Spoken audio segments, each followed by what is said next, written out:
Hi everyone, welcome back to my channel.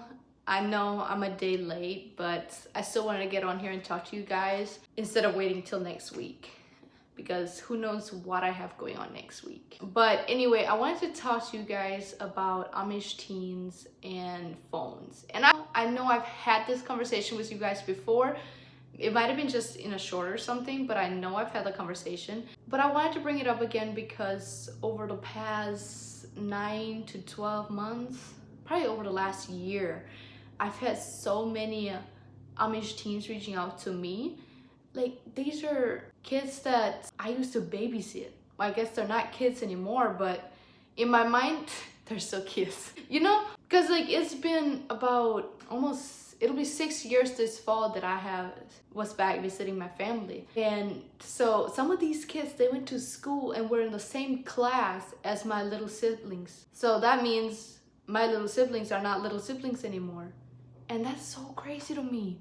Like, come on, they're supposed to be little kids forever. I mean, I have one on my own, so I know they're not little kids forever, but you get what I'm saying? Like, I know my baby sister, she just had a birthday like last week, and I know she's 15 now, but in my mind she was like 7 years old when I left. No, 6 years old when I left.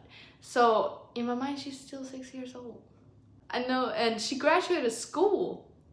Like at 15 years old, you're probably already graduated from school. If she isn't graduated from school already, she will be graduating in April. And you know what's next on the list, like for her age, is dating. They start dating at 16 and a half. That's in 1.5 years. What? And then she could be married within 3 years from now. She's my baby sister. Or at least that's how it seems. She's not a baby anymore. And I miss it even more because it's making me realize how much of my little siblings' lives that I actually miss. And it's so crazy to think about that, and it makes me sad when I think about it. Anyway, I want to get back to about them messaging me. But when they started messaging me, it took me back to, you know, when you first got a phone and you're Amish. I had a phone when I was Amish. Now, did it work? Not really. You could listen to music and you could take pictures, but that's about it. But you were so limited on how you can even use your phone that you didn't need more than that.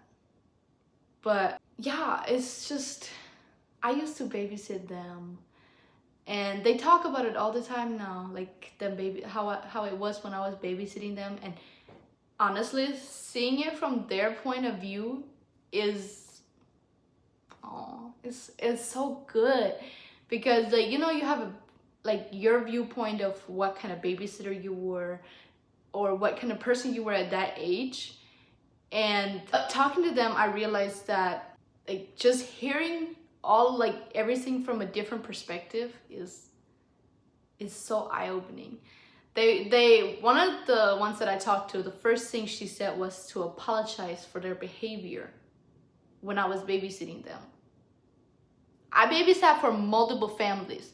This specific family, they had very well-behaved kids. Most of them were girls, but they had 2 boys. Now the boys could be a handful sometimes, but they had so many girls. It easily balanced out. And the other family that I babysat for, they had all boys. So not once did it cross my mind that they were just in everything, or that it was hard to babysit them. And I did tell her that. And one of them, a couple of her siblings are married now. And one of them is actually married to one of my sister's husband's brother. Do you get what I'm saying? Like that, which makes her sister and my sister-in-laws. That just feels so weird.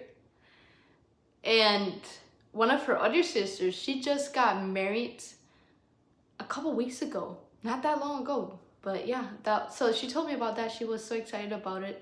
And so just hearing about them getting ready for the wedding, it just reminded me of, like, you know, the scramble of getting everything ready for the wedding, and then the wedding just be like the wedding mornings just being perfect. It was so good to just, I know I wasn't a part of the wedding, but it kind of felt like like them messaging me kind of you feel more of a part of it, I guess, without actually having to live within the rules. I guess that would also be a good part of living closer to the community. Not that we have that choice because I'm in the military, but it made me realize why some people might choose to stay closer to the community. But one of the others, she also reminded me that I used to be her substitute teacher. I completely forgot about that. Completely. But she reminded me that I used to be a substitute teacher in the Amish schools. I completely forgot about that. And she said something about what she did while I was a substitute teacher. Like now I remember being a substitute teacher now that she brought it up and she mentioned some stuff that we did. One of the things was her putting a pencil up her nose to try to be funny.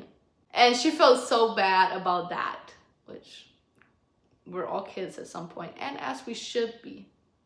And I strongly believe the Amish kids should get to be kids for way longer than what they are allowed to be kids. I'm still in touch with them. I'm not trying to get them in trouble. I just wanted to share that with you guys. And I don't know, I enjoy talking to them. And it gives you a different perspective. But anyway, I hope you guys enjoyed this. And yes, Amish teens still do have phones, but no, none of them are any of my siblings. That would be even better. But you know, it'd be nice to talk to them as well. Even if they never want to leave. It's up to them. As it should be. But that's everything.